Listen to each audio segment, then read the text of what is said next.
Lotan memorial cricket आज semi-final Angul जिला बनपा block बौलीगढ़ panchayat रे आज Lotan memorial cricket tournament semi-final थिला। आज सेमिफाइनाल अनुगुल चंद्र बहाल वीएस नुआहता मध्य टच पड़िथिला। टच रे नुआहता जीतिथिला और तापरे खेल आरंभ होइथिला।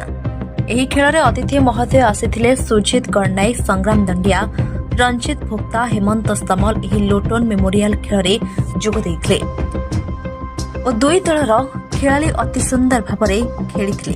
तांकर छक्का चौका देखि अतिथि माने बहुत खुशी होई जाइथिले। खेल को शेष पर्यंत उपभोग करथिले। शेष रे जना पड़िथिला किए जितिला और किए हारिला।